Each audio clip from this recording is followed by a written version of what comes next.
ఈరోజు వీడియోలో ఎన్నో సంవత్సరాల నుంచి నడుము నొప్పితో బాధపడుతున్న వాళ్ళు, నడుములో డిస్కులతో సమస్యలు ఉన్నవాళ్ళు కానివ్వండి, ఈ స్పైన్కి సంబంధించిన ఏమన్నా ప్రాబ్లమ్స్ ఉన్నవాళ్ళు కానివ్వండి, యోగాలో సింపుల్గా చేయదగ్గ ఆసన భుజంగాసన. హాయ్ అండి, అందరికీ ముందుగా నా నమస్సుమాంజలి. నా పేరు రత్న, నేను యోగా ఇన్స్ట్రక్టర్ని. ఈరోజు వీడియోలో ఎన్నో సంవత్సరాల నుంచి నడుము నొప్పితో బాధపడుతున్న వాళ్ళు, నడుములో డిస్కులతో సమస్యలు ఉన్నవాళ్ళు కానివ్వండి, ఈ స్పైన్కి సంబంధించిన ఏమన్నా ప్రాబ్లమ్స్ ఉన్నవాళ్ళు కానివ్వండి, యోగాలో సింపుల్గా చేయదగ్గ ఆసన భుజంగాసన. సో మనం ఎప్పుడైనా కానివ్వండి, బ్యాక్ పెయిన్ ఉన్నవాళ్ళు ఫార్వర్డ్ బెండ్ అయ్యే పనులు ఎక్కువ చేయకూడదు. సపోజ్ బాగా వంగి బట్టలు ఉతకటం కానివ్వండి, అంటే ఆడవాళ్ళకి సంబంధించి ఎక్కువ ఈ సమస్య ఆడవాళ్ళకు వస్తుందండి. కానీ ఈ మధ్య మగవాళ్ళు కూడా ఫేస్ చేస్తున్నారు. ఎందుకంటే వాళ్ళు కూర్చొని వర్క్ ఫ్రమ్ హోమ్ అవ్వటం వల్ల కొద్దిగా బ్యాక్ మజిల్స్ అన్నీ కూడా టైట్ అయిపోయి వాళ్ళకి బ్యాక్ పెయిన్ వస్తూ ఉంది. మరి ఇక్కడ అనారోగ్యం రావడానికి ఇప్పుడు లేడీస్ జెంట్స్ అనేది ఏమీ లేకుండా అన్ని ఏజ్ వాళ్ళకు వస్తుందండి, ఇంక్లూడింగ్ పిల్లలకు కూడా వస్తుంది. బ్యాగులు పాపం మోసి నడుములు పడిపోతున్నాయి అని మనమే అనుకుంటాం కదా. సేమ్ అలాగే మరి అలాంటి సమస్యలతో బాధపడే వాళ్ళు ఎలాంటి ఆసన చేయవచ్చు? భుజంగాసన చాలా సింపుల్ ఆసన. చూడటానికి అయితే చాలా సింపుల్గా ఉంటుంది, ఇంతేనా అని. కానీ చేసేటప్పుడు మాత్రం ఖచ్చితంగా లోయర్ బ్యాక్ మీద మనకి ఎఫెక్ట్ తెలుస్తుంది. ఒకటి గమనించుకోండి, ఏ ఆసన చేసినా, ఎక్సర్సైజ్ చేసినా మనకి స్ట్రెచ్ అన్న అవ్వాలి లేదా కంప్రెస్ అన్న అవ్వాలి, అంటే అప్పుడు మనం చేస్తుంది కరెక్ట్ అని. అలా కాకుండా చాలా సింపుల్గా సుఖంగా చేసామనుకోండి, ఏమీ లేదు. పొట్ట తగ్గే ఆసనాలు అనుకున్నాం అనుకోండి, పొట్ట మీద ఒత్తిడి పడితేనే కదా పొట్ట తగ్గేది. అలా కాకుండా పొట్ట మీద ఒత్తిడి ఏమి లేకుండా మీరు సింపుల్గా చేశారనుకోండి, మరి పొట్ట మీరు సంవత్సరం కాదు 2 సంవత్సరాలు చేసినా కూడా తగ్గదు. అదేవిధంగా ఏమన్నా సైడ్ స్ట్రెచెస్, సైడ్ ఫ్యాట్ తగ్గాలంటే స్ట్రెచెస్ చేస్తున్నప్పుడు మీరు ఆ ఫీల్ అవ్వాలి సైడ్ స్ట్రెచ్ జరుగుతుందని, అప్పుడే మీకు రిజల్ట్ అనేది వస్తుంది. అలాగే ఇప్పుడు భుజంగాసన చేసేటప్పుడు కూడా మీరు భుజంగాసన అంటేనే కోబ్రా పోజ్ అనమాట. సర్పం పాము ఎలా అయితే ఉంటుందో ఆ పోజులో మనం బాడీని ఇలా బ్యాక్కి బెండ్ చేస్తాం.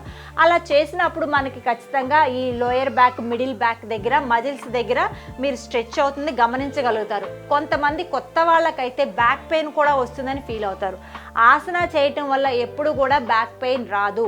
మనం చేయక ఏదైనా మూమెంట్ చేస్తున్నప్పుడు మాత్రం కొంచెం పెయిన్ అనిపిస్తుందేమో, కానీ దానివల్ల అమ్మో మేము చేస్తుంది రాంగు, అమ్మ మేము తగ్గాలని చేస్తుంటే మాకేంటి భుజంగాసన చేయటం ద్వారా ఇంకా బ్యాక్ పెయిన్ వస్తుందని మీరు కంగారు పడి భయపడాల్సిన అవసరమే లేదు.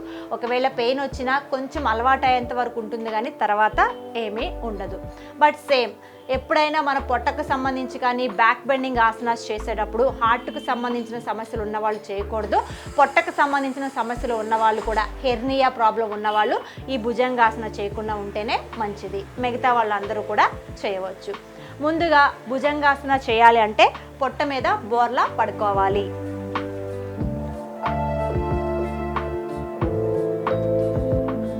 జస్ట్ ఒక 5 సెకండ్స్ హ్యాండ్స్ ఇలా బాడీ పక్కన తీసుకుని 5 సెకండ్స్ రిలాక్స్ అవ్వండి.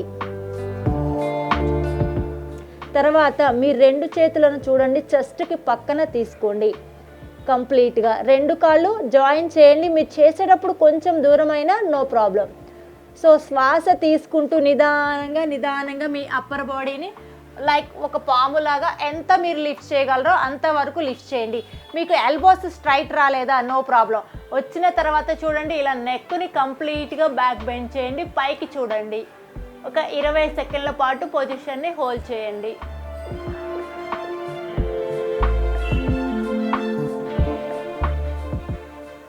ఇరవై సెకండ్ల తర్వాత నిదానంగా శ్వాస వదులుతూ నెక్ డౌన్ చేస్తూ అప్పర్ బాడీని, ఎల్బోస్ని కూడా నిదానంగా డౌన్ చేయండి. జస్ట్ హ్యాండ్స్ని ఇలా బాడీ పక్కన తీసుకుని ఒక 5 సెకండ్స్ రిలాక్స్ అవ్వండి.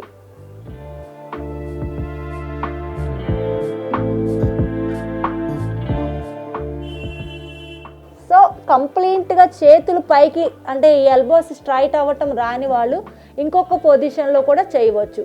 మరలా సేమ్ 2 చేతులను ఇలా తీసుకోండి.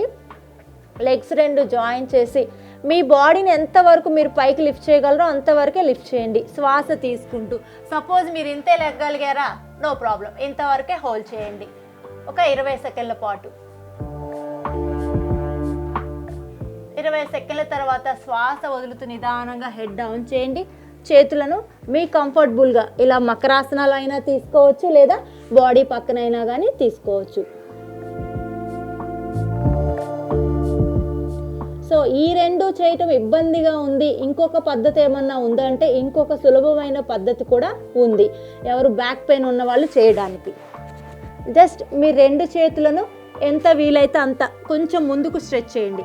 స్ట్రెచ్ చేసిన తర్వాత చేతులు సపోర్ట్ తీసుకుంటూ ఇలా పైకి రండి. మీకు బ్యాక్ మీద ఎఫెక్ట్ రాలేదా, చేతులను కొంచెం వెనక్కి తీసుకోండి, ఇలా వెనక్కి తీసుకోండి, వెనక్కి తీసుకోండి. ఈ పొజిషన్లో పైకి చూడండి. ఎగ్జాక్ట్గా బ్యాక్ మీద ఎఫెక్ట్ అయితే తెలుస్తుంది. ఎప్పుడైనా భుజంగాసనలో థ్రోట్ అనేది కంపల్సరీగా స్ట్రెచ్ చేయాలి, అంటే నెక్ డౌన్ చేయండి. 20 సెకండ్ల తర్వాత శ్వాస వదులుతూ చూడండి. ఎల్బోస్ బెండ్ చేయండి, నెక్ డౌన్ చేయండి. ఇలా రిలాక్స్ అవ్వాలి మకరాసనాలో.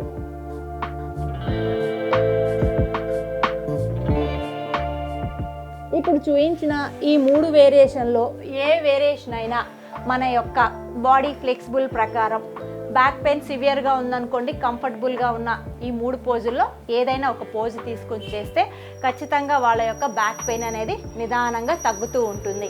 బట్ ఇది బ్యాక్ పెయిన్ తగ్గడంతో పాటు థ్రోట్ అనేది స్ట్రెచ్ చేస్తాం కదా, ఆడవాళ్ళకి థైరాయిడ్ అనేది ఇప్పుడు ఎక్కువ వస్తున్న సమస్య కదా, ఆ థైరాయిడ్ సమస్య ఉన్న వాళ్ళకి కూడా భుజంగాసన అనేది చాలా బాగా హెల్ప్ఫుల్ అవుతుంది.